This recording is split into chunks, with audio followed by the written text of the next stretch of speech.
Mas sempre foque. O sustento vem sempre para um propósito. As respostas vêm sempre para um propósito. Bom dia, bom dia, bom dia! Quinta-feira. Seja muito bem-vinda a mais um encontro diário, o devocional da mulher de negócios. E no episódio de hoje, o tema do nosso estudo é: o sustento que vem de Deus tem propósito. O texto de hoje está no livro de Filipenses, capítulo 4, versículo 19, e ele diz assim: o meu Deus suprirá todas as vossas necessidades, segundo as suas riquezas na glória em Cristo Jesus. A viúva de Sarepta, ela não recebeu mais farinha e azeite para se sentir segura, para abençoar outras pessoas e para servir. Não, vamos relembrar a história dela. Ela não tinha nem o suficiente para ela e para o filho. Chega um profeta, Elias, dizendo: ei, me dá água. Ela disse: água eu te dou. E aí ele diz: faz um bolo para mim. Ela diz: aí já não dá, porque o pouco que eu tenho aqui é para mim e para o meu filho. E aí ele traz uma palavra de Deus para ela. E ela faz o que? Ela obedece. Ela entende. Ela diz: beleza, eu vou obedecer. Percebe que em nenhum momento ela diz assim: deixa eu trabalhar mais um pouquinho, deixa ter mais, e aí quando tiver mais eu chego e faço. Quando tiver mais eu chego e falo. Não aconteceu nada disso. Absolutamente nada disso. O que foi que aconteceu?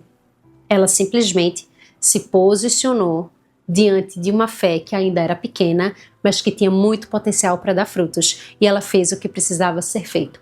O milagre do sustento não foi um fim em si mesmo.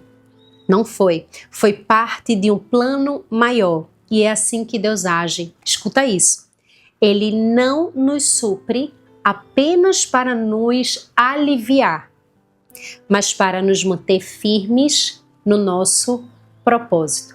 Quando Deus traz uma providência para a nossa vida, Ele não traz uma providência exclusivamente para nos suprir naquele momento. Ai, Senhor, eu estou aqui com fome, tome comida. Ai, Senhor, eu estou aqui lisa, tome dinheiro. Ai, Senhor, eu estou aqui carente, tome meu marido. Ai, Senhor, eu estou... Não é assim não, mulher. Deus, Ele tem um propósito para tudo que Ele nos dá. Tudo tem um propósito debaixo dos céus. E o propósito de Deus está muito acima do suprimento diário que Ele nos concede. É por essa razão que o milagre em si nunca é o fim. Sempre há algo para aquele milagre ter sido feito. Vou dar um exemplo. Quando Jesus opera o milagre na vida de Pedro, o tchan da história não foi um milagre, embora seja de grande impacto. Na verdade, o milagre foi o meio. O fim era que Pedro se posicionasse para assumir uma liderança. Era que Pedro passasse a ser pescador de homens. E aí, através de um milagre, Jesus cumpre o propósito dele. Quando Lázaro é ressuscitado, ele não foi ressuscitado para que aquele milagre terminasse ali.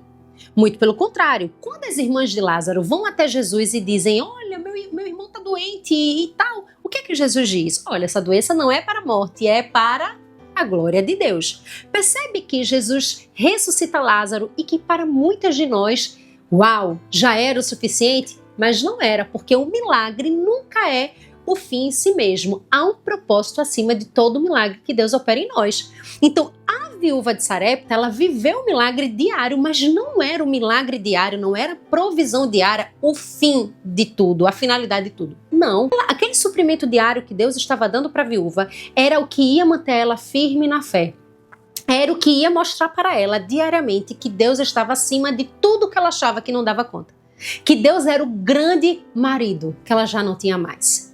Então, quando Deus nos concede algo hoje, amanhã, depois de amanhã, seja de pouco, seja de muito, não é exclusivamente para nós, embora também seja, é para um propósito que está muito além de nós. É exatamente isso que Filipenses 4,19 nos diz. O meu Deus suprirá todas as vossas necessidades, segundo suas riquezas na glória em Cristo Jesus. É tipo assim, tem um propósito acima, Jesus está acima, há algo muito acima e algo muito maior. E aí eu quero te fazer uma pergunta, tá?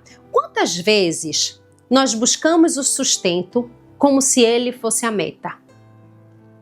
E quantas vezes esquecemos que tudo o que Deus derrama sobre nós vem com um propósito eterno? Não é? É bom quando a gente está lá ganhando dinheiro, mudando a nossa vida, e Deus vai dizer: eita, O fim não é esse, tem algo muito maior. Já parou para pensar nisso? O que é que você quer fazer com aquilo que pede a Deus? O que é? A viúva não estocou comida. Não tem nenhuma evidência bíblica de que ela pegou a comida e botou tudo ali para não faltar.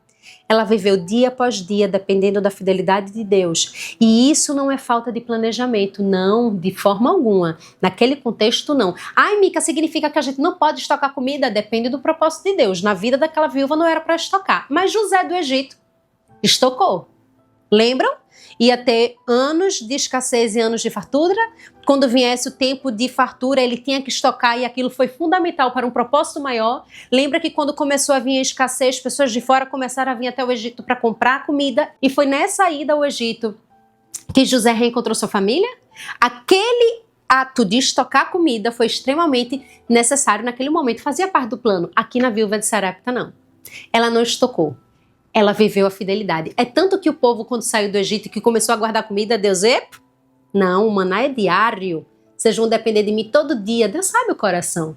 Deus sabe quem pode estocar e quem não pode. Deus sabe. Mas sempre foque. O sustento vem sempre para um propósito. As respostas vêm sempre para um propósito. Creia que é Deus que está sustentando você. É viver sabendo que o que sustenta a mulher de fé não é a abundância do armário, mas a certeza de que Deus continua no controle. Muitas coisas vão faltar, muitas coisas vão acabar, mas Deus continua no controle. E no tempo dele, tudo que está escuro vai ficar mais claro, vai ficar mais nítido, vai ficar mais fácil de entender. E mesmo na ausência do entendimento, continue confiando, porque não é você que está no controle, é o Senhor. E quando Ele controla tudo, é garantia de sucesso. Amém? Que Deus te abençoe e te dê uma excelente quinta-feira e amanhã, sexta-feira, se Ele permitir, estaremos juntas aqui em mais um encontro diário e eu espero você. Beijo grande. Tchau, tchau.